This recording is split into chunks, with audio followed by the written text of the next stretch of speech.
जय श्री कृष्णा। राधे राधे। आज के पावन दिन मैं आप सबके समक्ष चातुर्मास में प्रतिदिन नियम पूर्वक सुनी जाने वाली कथा प्रस्तुत कर रही हूँ। चातुर्मास में नित्य नेम पूजा पाठ के साथ यदि यह कथा भी सुनी जाए तो अनंत पुण्य की प्राप्ति होती है। भगवान शिव और विष्णु जी की विशेष कृपा मिलती है, क्योंकि यह कहानी भगवान शिव और विष्णु दोनों से ही जुड़ी हुई है। इन दोनों की कृपा प्रसाद से ही राजा बलि इतने महत्वशाली हुए। पूर्व काल में राजा बलि एक जुआरी थे। भगवान शिव की कृपा प्रसाद से ही वह जुआरी राजा बलि बना, और जब भगवान विष्णु की कृपा उन पर हुई तब स्वयं भगवान विष्णु इनके द्वार के रक्षक बन गए। संपूर्ण बात को जानने के लिए आइए यह कथा सुनते हैं। सभी बोलिए विष्णु भगवान की जय। ओम नमः शिवाय। प्राचीन समय में बलि नामक दैत्यों का राजा हुआ था। बलि विरोचन का पुत्र और प्रहलाद का पोता था। उसने अपनी तपस्या तथा ताकत के बल पर त्रिलोकी पर आधिपत्य हासिल कर लिया था, परंतु अन्य असुरों की भांति उसमें भी अहंकार आ गया। उसके अहंकार को चूर करने के लिए और स्वर्ग वापस देवताओं को सौंपने के लिए भगवान विष्णु ने वामन अवतार को धारण किया था। वामन अवतार भगवान विष्णु का 5वां अवतार है।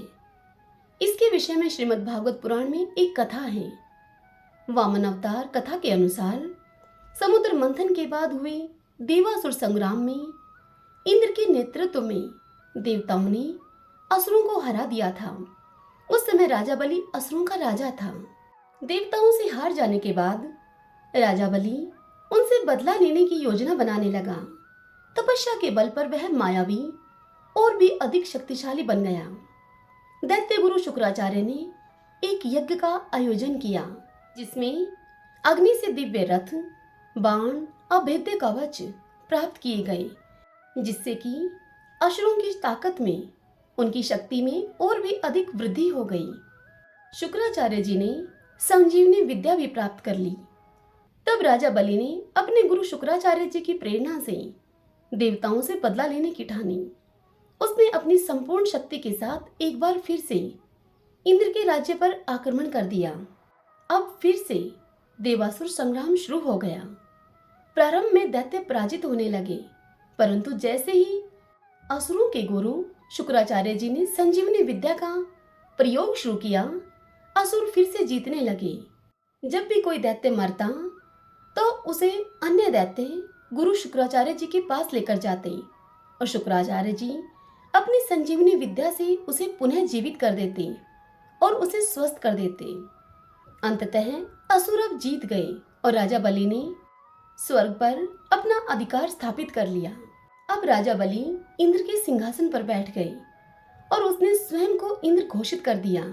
तब दैत्य गुरु शुक्राचार्य जी ने बलि से कहा कि यदि वह इंद्र के पद को स्थायी रूप से पाना चाहता है तो उसे 100 अश्वमेध यज्ञ करने होंगे। गुरु की इस बात को सुनकर राजा बलि ने अश्वमेध यज्ञ करना प्रारंभ कर दिए। अब देवता उसे अश्वमेध यज्ञ करने से रोक भी नहीं पा रहे थे, क्योंकि अपनी तपस्या और अपने गुरु शुक्राचार्य जी की संजीवनी विद्या के दम पर वह बलि अति शक्तिशाली और अजय बन चुका था। इस प्रकार एक बार फिर देवताओं पर संकट आ पड़ा। बगैर अमृत पीकर भी राजा बलि इतना मायावी बन बैठा था कि उसको मारने की शक्ति किसी में न थी। इंद्र को राजा बलि की इच्छा का ज्ञान हो गया और उसे यह भी समझ में आ गया कि राजा बलि 100 अश्वमेध यज्ञ पूरा करने के बाद स्वर्ग को स्थायी रूप से प्राप्त करने में सक्षम हो जाएगा। तब इंद्र समेत सभी देवता भगवान विष्णु की शरण में गए। भगवान विष्णु ने उन्हें सहायता करने का आश्वासन दिया और वामन रूप में माता अदिति के गर्भ से उत्पन्न होने का उन्हें वचन दिया। दैत्यराज बलि के द्वारा दैत्यों के पराभव के बाद महर्षि कश्यप के कहने पर माता अदिति ने पयोव्रत का अनुष्ठान किया, जो कि पुत्र प्राप्ति के लिए किया जाता है। तब अदिति की भक्ति से प्रसन्न होकर भगवान विष्णु प्रकट होकर अदिति से बोले कि हे देवी, चिंता मत करो, मैं तुम्हारे पुत्र के रूप में जन्म लेकर इंद्र को उसका खोया हुआ राज्य दिलवाऊंगा। तब भाद्रपद मास की शुक्ल पक्ष की द्वादशी के दिन भगवान विष्णु ने माता अदिति के गर्भ से प्रकट होकर वामन अवतार लिया तथा ब्रह्मचारी ब्राह्मण का रूप धारण किया। उनके ब्रह्मचारी रूप को देखकर सभी देवता और ऋषि मुनि आनंदित हो उठे। महर्षि कश्यप ने अन्य ऋषियों के साथ मिलकर उनका उपनयन संस्कार किया। वामन वटुक को महर्षि पुलह ने यज्ञोपवीत, अगस्त्य मुनि ने मृगचर्म, मरीचि ने पलाश दंड, अंगिरस ने वस्त्र और सूर्य ने छत्र, भृगु ऋषि ने खड़ाऊ, गुरुदेव बृहस्पति ने जनेऊ तथा कमंडलू दिए। अदिति ने कोपीन दी, सरस्वती ने रुद्राक्ष की माला दी तथा कुबेर ने भिक्षा का पात्र प्रदान किया। तदंतर कश्यप और अदिति को प्रणाम करके महातेजस्वी वामन जी यजमान बलि की यज्ञशाला में गए। उस समय सुरेश्वर गण उन वेदांत वेद श्री विष्णु की महिमा का गान कर रहे थे। अनेक प्रकार के रूप और वेश धारण करने वाले भगवान ने उस यज्ञ में पहुंचकर सामवेद की ऋचाओं का विधि पूर्वक गान किया। साम गान के अनंतर वे इस प्रकार बोले। वे बोले, हे राजन, दैत्यराज हिरण्यकशिपु के पुत्र प्रहलाद जी हुए, जो बड़े तपस्वी, जितेंद्रिय और विष्णु के भगत थे, जिन्होंने दैत्यराज की सभा में अतिशय तेजस्वी भगवान नरसिंह को प्रकट किया था। हे महाभाग, उन्हीं प्रहलाद जी के पुत्र तुम्हारे पिताजी थे, जो संसार में विरोचन के नाम से विख्यात हुए थे। उन महात्मा ने स्वयं ही अपना मस्तक दान करके इंद्र को संतुष्ट किया था। हे राजन, तुम उन्हीं महात्मा विरोचन के पुत्र हो। तुमने बड़े उत्तम यश का विस्तार किया है। तुम्हारे यश रूपी महान दीपक की ज्योति में संपूर्ण देवता पतंगों के समान दग्ध हो गए हैं। तुमने इंद्र को भी जीत लिया है, इसमें संशय नहीं है।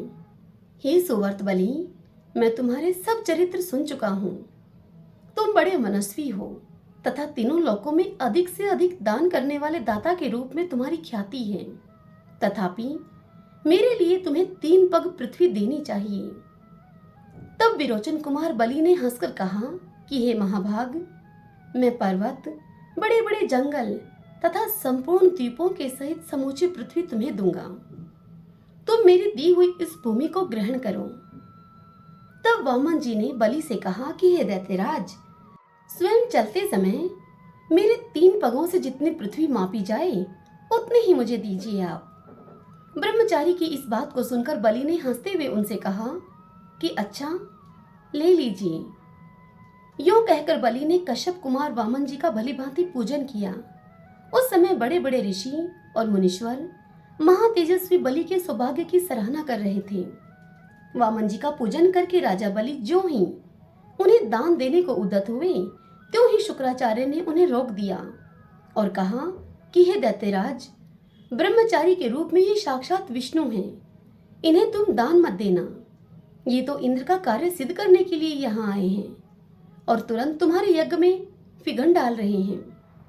अतः अध्यात्म तत्व का प्रकाश करने वाले ये विष्णु तुम्हारे द्वारा इस समय पूजा पाने के योग्य नहीं हैं। इन्होंने ही पहले मोहिनी रूप धारण किया था। उस समय देवताओं को तो अमृत पिलाया और दैत्य राहु को इन्होंने मार डाला।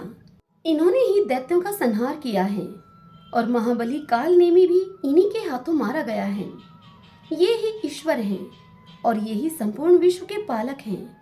हे महामते बलि, अब तुम अपने मन से हित और अहित का सभी का विचार करते हुए आगे कोई कार्य करो। गुरु शुक्राचार्य के इस प्रकार समझाने पर राजा बलि ने हंसकर मेघ गर्जना के समान गंभीर वाणी में अपने गुरु से कहा कि हे गुरुदेव, जिन वाक्यों के द्वारा आपने मुझे विचलित किया है वे सब मेरे हित की दृष्टि से ही कहे गए हैं। तथापि विचार दृष्टि से देखने पर आपके हितकारक वचन भी मेरे लिए अहितकारक ही होंगे। ब्रह्मचारी का रूप धारण करके आए हुए इन भगवान विष्णु को मैं इनकी मुंह मांगी हुई वस्तु अवश्य दूंगा।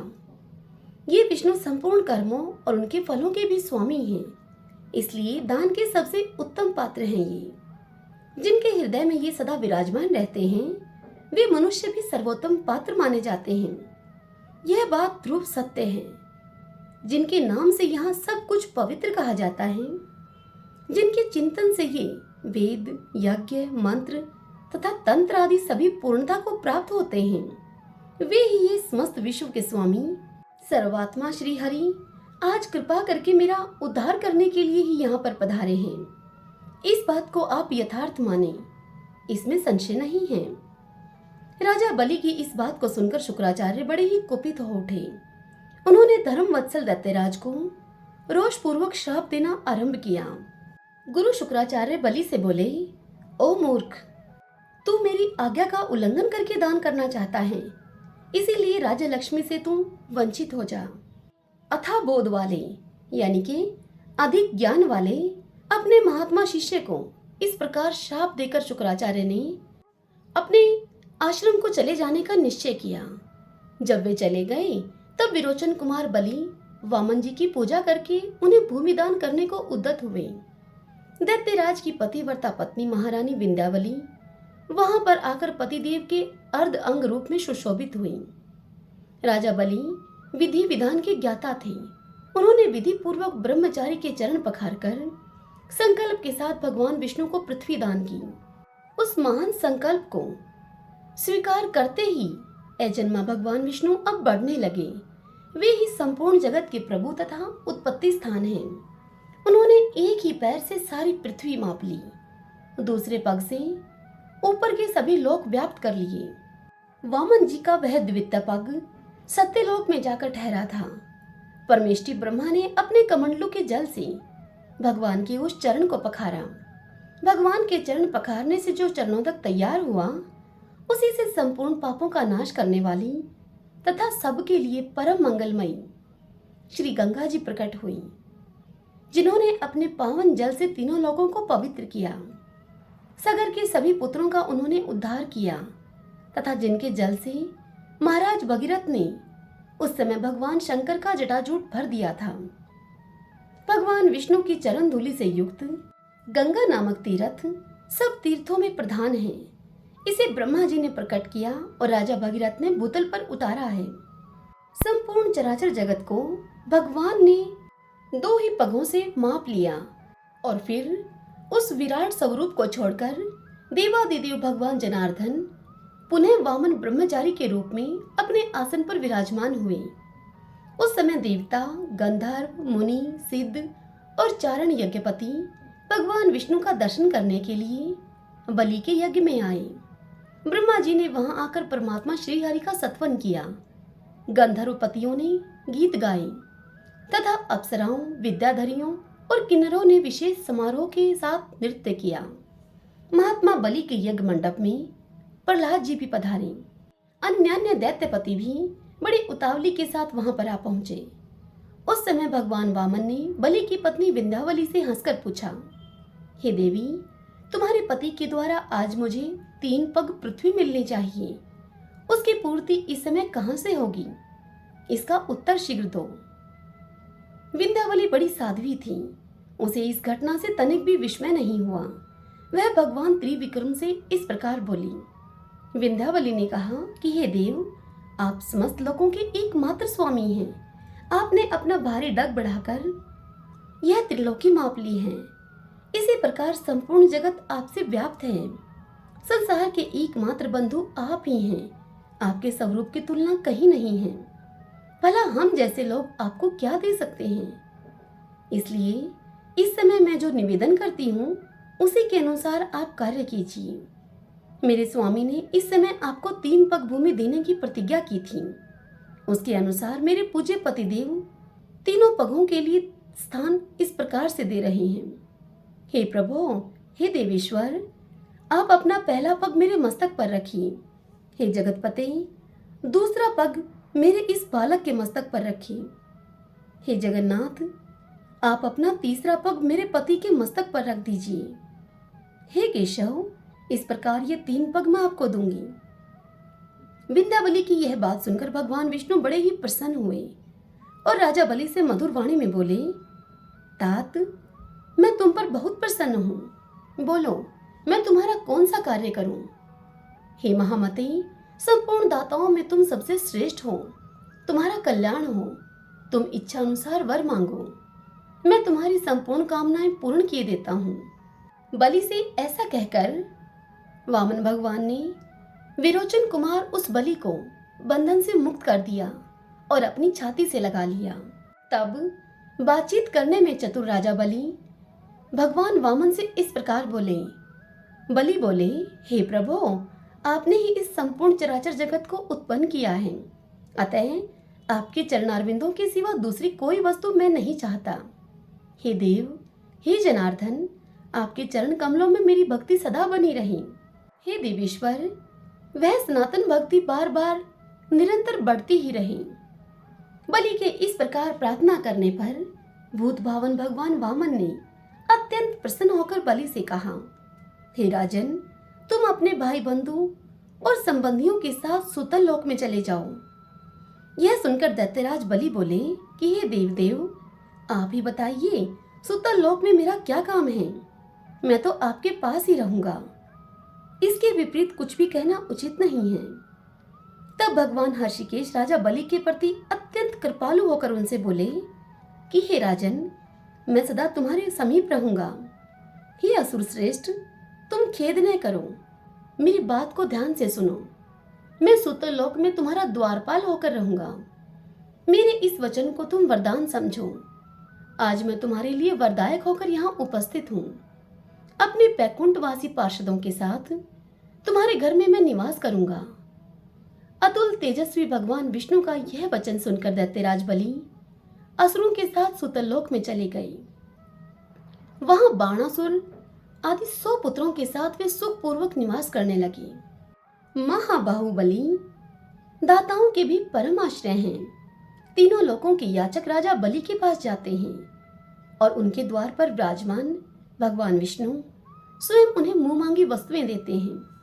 कोई भोग की कामना लेकर जाए या मोक्ष की, जैसी जिसकी रुचि होती है उसी के अनुसार उनको वह वस्तुएं समर्पित करते हैं। भगवान शंकर की कृपा से ही राजा बलि ऐसे महत्वशाली हुए हैं। पूर्व काल में जुआरी के रूप में उन्होंने परमात्मा शिव के उद्देश्य से जो दान किया था, उसी का यह फल था। अपवित्र भूमि में पहुंचकर गिरी हुई गंध पुष्प आदि सामग्री को परमात्मा शिव की सेवा में समर्पित करके जब बलि ने इतनी उन्नति की, तब जो लोग श्रद्धा और भक्ति से महादेव जी की सेवा में गंध पुष्प और जल अर्पण करते हैं, उनके लिए तो कहना ही क्या है। वे साक्षात भगवान शिव के समीप जाते हैं। एक समय शौनक आदि समस्त ऋषियों के पूछने पर लोमहर्षण सूत जी उन ऋषियों को विरोचन पुत्र बलि के पूर्व जन्म में बलि ने जो कुछ किया था उसके विषय में बताते हुए कहने लगे कि प्राचीन काल में देवताओं और ब्राह्मणों की निंदा करने वाला एक महापापी जुआरी था बलि। वह सदा पराई स्त्रियों में आसक्त रहा करता था। एक दिन उसने कपटपूर्ण जुए के द्वारा बहुत अधिक धन जीता। फिर अपने हाथों से स्वास्तिक यानी कि पान का तिकोना बीड़ा बनाकर गंध और माला आदि सामग्री जुटाकर एक वैश्या को भेंट देने के लिए उसके घर की ओर दौड़ा। रास्ते में उसके पैर लड़खड़ा गए और उसी समय वह पृथ्वी पर गिर पड़ा। गिरने पर क्षण भर के लिए उसे मूर्छा आ गई। जब मूर्छा दूर हुई, तब पूर्व जन्म के किसी पुण्य के प्रभाव से उसके मन में सद्बुद्धि उत्पन्न हुई। जुआरी दुखी होकर खेद एवं वैराग्य को प्राप्त हुआ। मूर्ख और जुआरी होने पर भी उसने पृथ्वी पर पड़ी हुई गंध पुष्प आदि श्रेष्ठ सामग्री को भगवान शिव की सेवा में समर्पित कर दिया। जीवन में केवल यही एक पुण्य उसके द्वारा संपन्न हुआ था।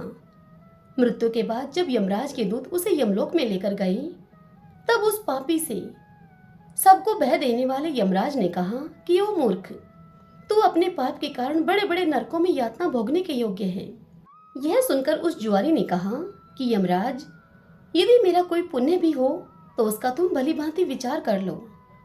तब चित्रगुप्त ने कहा कि तुमने देहांत होने के समय पृथ्वी पर पड़े हुए कुछ गंध और पुष्प आदि को भगवान शिव के उद्देश्य से दान किया है। परमात्मा शिव को वह सामग्री समर्पित की है तुमने। उस सत्कर्म के फल से तुम्हें 3 घड़ी के लिए इंद्र का प्रसिद्ध पद प्राप्त होगा। चित्रगुप्त की इस बात को सुनकर उस जुआरी ने कहा कि मैं सबसे पहले अपना शुभ कर्म भोगूंगा। उस जुआरी के ऐसा कहने पर उदार बुद्धि वाले बृहस्पति जी संपूर्ण देवताओं के साथ तत्काल ही वहां पर आ पहुंचे। और उस जुआरी को एरावत हाथी पर चढ़ाकर इंद्र भवन में ले गए। वहां पवित्र आत्मा बृहस्पति ने इंद्र को समझाया कि हे पुरंदर, तुम मेरी आज्ञा से इस जुआरी को 3 घड़ी के लिए अपने सिंहासन पर बिठाओ। गुरु की बात को मानकर इंद्र उदासीन भाव से राज्य को छोड़कर अन्यत्र कहीं चले गए। तदंतर जुआरी को देवराज के भवन में पहुंचाया गया। तब जुआरी ने वहां पर दान करना आरंभ किया। महादेव जी के उस प्रिय भगत ने एरावत हाथी ऋषि अगस्त्य को दे दिया। उसकी बुद्धि बड़ी ही उदार थी। उसने उच्चई शर्वा नामक घोड़ा ऋषि विश्वामित्र को दे दिया। उसका महान यश फैला हुआ था। उसने कामधेनु गाय महर्षि वशिष्ठ को दे दी और चिंतामणि नामक रतन गालव मुनि को दे दिया। उस महातेजस्वी दाता ने कलव वृक्ष उठाकर कौंडिन्य मुनि को दे दिया। जुआरी होकर भी वह बड़ा ही भाग्यशाली था। उसने भगवान शंकर की प्रसन्नता के लिए वैसे वैसे अनेक प्रकार के रत्न ऋषि मुनियों को सहस्त्र दान कर दिए। जब तक उस जुआरी की 3 घड़ी पूरी नहीं हुई तब तक वह दान देता ही रहा। 3 घड़ी पूरी होने के बाद वह स्वर्ग से चला गया। इंद्र अमरावती के सिंहासन पर बैठकर बृहस्पति जी से इस प्रकार बोले। इंद्र बोले कि हे गुरुदेव, एरावत हाथी नहीं दिखाई देता। यही दशा उच्च शर्वा नामक घोड़े की भी है। पारिजात आदि सभी पदार्थ किसी ने चुरा लिए हैं क्या? तब बृहस्पति जी बोले कि जुआरी ने यहाँ पर आकर महान कर्म किया है। जब तक उसकी सत्ता रही तब तक उसने आज एरावत आदि सभी वस्तुएं ऋषियों को दान कर दी हैं। बड़ी भारी सत्ता हस्तगत होने पर जो स्वाधीन होते हैं और प्रमाद में न पड़कर सदा भगवान शिव के ध्यान में तत्पर रहते हैं, वे ही भगवान शंकर के प्रिय भक्त हैं। वे कर्म फलों का परित्याग करके केवल ज्ञान का आश्रय लेकर परम पद को प्राप्त होते हैं। ब्रह्मा जी का यह वचन सुनकर इंद्र ने पूछा कि हे आचार्य, अब हमारा क्या कर्तव्य है, यह आप शीघ्र बतलाने की कृपा करें। तब बृहस्पति देव ने इंद्र से कहा कि हे इंद्र, अपनी समृद्धि के लिए ये सारी बातें प्राय यमराज से कहने चाहिए। ठीक है, ऐसा कहकर देवराज इंद्र गुरु बृहस्पति के साथ सहसा वहां से चल पड़े। अपना कार्य सिद्ध करने की इच्छा से जब इंद्र सैमनीपुरी में पहुंचे तब यमराज ने उनका बड़ा सत्कार किया। उस समय इंद्र ने कहा कि हे धर्मराज, तुमने मेरा पद एक दुरात्मा जुआरी को दे दिया है, किंतु उसने वहां पहुंचकर बहुत बुरा काम किया। तुम सच मानो, उसने मेरी सभी रतन इन ऋषियों को दान कर दिए हैं। तुम सब कुछ जानते हो, फिर भी एक जुआरी को मेरा स्थान कैसे दे दिया तुमने? तब धर्मराज ने इंद्र से इस प्रकार कहा। धर्मराज बोले कि तुम बड़े बड़े देवेश्वरों के राजा हो, बूढ़े हो गए हो, किंतु अभी तक तुम्हारी राज्य विषयक आसक्ति दूर नहीं हुई। केवल 100 यज्ञों का अनुष्ठान करके एक ही जन्म के उपार्जित पुण्य का फल यहाँ तुमने प्राप्त किया है, परंतु जुआरी ने तुम्हारी अपेक्षा महान पुण्य का उपार्जन किया है। अब धन देकर या चरणों में मस्तक झुकाकर, विशेषतः अगस्त्य आदि सभी मुनियों की प्रार्थना करके तुम्हें अपने एरावत आदि रतन प्राप्त करने चाहिए। यह सुनकर इंद्र बहुत अच्छा कहकर यमराज से सैमनीपुरी को छोड़कर अपनी अमरावतीपुरी की ओर चले गए। वहां जाकर संपत्तिशालियों में सबसे श्रेष्ठ इंद्र ने बहुत धन देकर ऋषियों से अपनी वस्तुएं लौटाई। इस प्रकार अपने रतन पाकर महातेजस्वी इंद्र सची देवी के साथ अपनी पुरी में गए। यमराज ने जुआरी को पुनः जन्म दिया।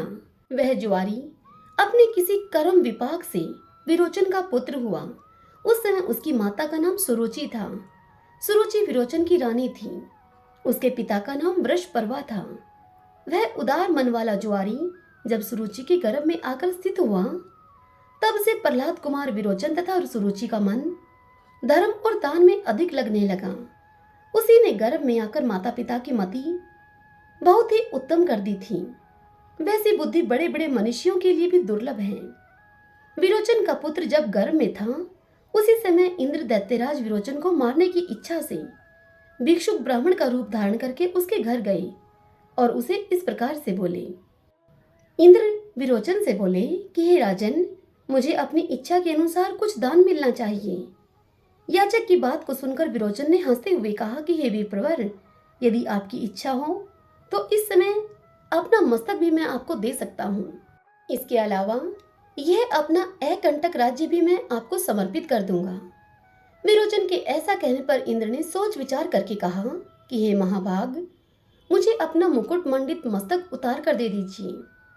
ब्राह्मण रूपधारी इंद्र के ऐसा कहने पर प्रहलाद पुत्र विरोचन ने बड़ी प्रसन्नता के साथ अपने ही हाथ से अपना मस्तक काटकर शीघ्रता पूर्वक इंद्र को दे दिया। आर्त प्राणियों को अपनी शक्ति के अनुसार जो कुछ भी दिया जाता है वह दान महान पुण्य का हेतु होता है। उसका फल अक्षय बताया जाता है। तीनों लोकों में दान से बढ़कर दूसरी कोई वस्तु नहीं है। विरोचन का वह दान दैत्य, नरेंद्र तथा नाग, इन तीनों के लोक में प्रसिद्ध हो गया। पूर्व जन्म का वह जुआरी ही विरोचन का महातेजस्वी पुत्र हुआ। पिता के मरने पर जब उसका जन्म हो गया तब उसकी पतिव्रता माता ने अपना शरीर त्याग दिया और वह तत्काल पति लोक को चली गई। शुक्राचार्य जी ने उसी पुत्र को पिता के सिंहासन पर अभिषेक किया। वही महायशस्वी कुमार लोक में बलि के नाम से विख्यात हुआ। भगवान विष्णु जब सुतल लोक में बलि के द्वारपाल बन गए तब बैकुंठ में सभी देवी देवता समेत लक्ष्मी जी अत्यंत ही चिंतित हो गए।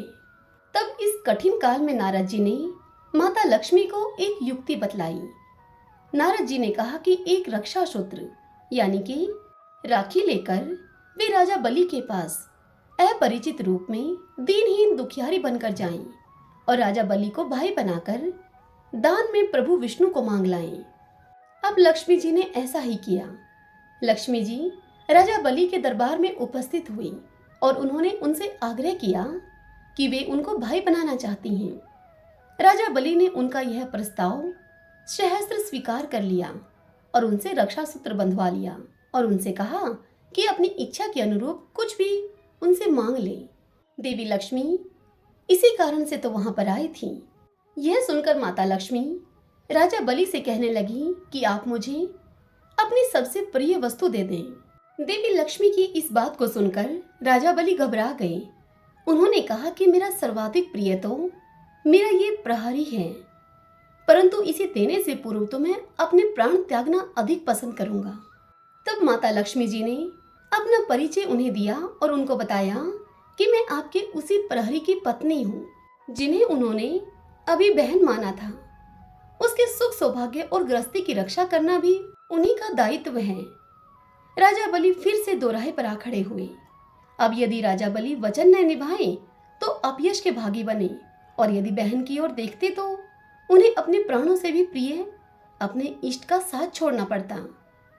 परंतु राजा बलि महान विष्णु भगत, संत और दानवीर यूं ही तो नहीं थे। उन्होंने अपने स्वार्थ से बहुत ऊपर बहन के सुख को माना और प्रभु को मुक्त करके उनके साथ बैकुंठ वास की सहमति दे दी। परंतु इसी के साथ उन्होंने लक्ष्मी जी से यह आग्रह भी किया कि जब बहन बहनोई उनके घर आ ही गए हैं तो कुछ मास और वहीं पर ठहर जाएं और उन्हें आतिथ्य का सुअवसर दें। तब लक्ष्मी जी ने उनका यह आग्रह मान लिया और कार्तिक पूर्णिमा यानी कि देव उठनी एकादशी तक विष्णु और लक्ष्मी जी वहीं पाताल लोक में राजा बलि के यहाँ रहे। भगवान विष्णु के जाने से राजा बलि निराश और उदास था। तब भगवान विष्णु ने राजा बलि को आश्वस्त किया कि प्रत्येक वर्ष चातुर्मास में वे उसके यहाँ आकर विश्राम करेंगे। बलि को ऐसा कहकर जब भगवान विष्णु लौटकर बैकुंठ को गए तो पूरे लोक में दीप पर्व मनाया गया। तभी से कार्तिक पूर्णिमा यानी कि देव उठनी एकादशी को दीपोत्सव पर्व यानी कि छोटी दिवाली मनाने लगे। यही कारण है कि प्रत्येक वर्ष चातुर्मास में भगवान विष्णु देवी लक्ष्मी के सहित राजा बलि के यहाँ रहते हैं और वहाँ विश्राम करते हैं। भगवान के विश्राम करने के पीछे एक कारण यह भी है कि एक बार योग निद्रा ने भगवान से अपने शरीर में उसे स्थान देने के लिए कहा, परंतु भगवान का पूरा शरीर किसी न किसी के लिए आरक्षित था। जैसे किसी हाथ में कमल तो किसी हाथ में चक्र, सीने में भृगु ऋषि का पैर, केवल आंख बची हुई थी। तो भगवान ने 4 महीने यानी कि चातुर्मास के लिए योग निद्रा को अपनी आंखों में रहने का स्थान दे दिया। इसी कारण चातुर्मास में भगवान विष्णु विश्राम करते हैं। इन 4 महीनों में भगवान शिव पृथ्वी का कार्यभार संभालते हैं। भगवान की लीला बड़ी निराली है। मैं आपको यह भी बता दूं कि राजा बलि इतिहास के 8 चिरंजीवियों यानी कि अमर व्यक्तियों में से एक हैं। राजा बलि उन 8 लोगों में से एक हैं जो आज तक जीवित हैं। सभी बोलिए विष्णु भगवान की जय। ओम नमो भगवते वासुदेवाय। ओम नमः शिवाय। पुराणों के पन्ने उलट पलट करने के बाद बड़ी मेहनत से आपके लिए यह कथा जुटाई है। सुनने के बाद अवश्य बताइएगा कि आपको यह कैसी लगी। बहुत ही पुण्यमयी कथा है। चातुर्मास में सुनेंगे तो अनंत पुण्य मिलेगा। हरे कृष्णा।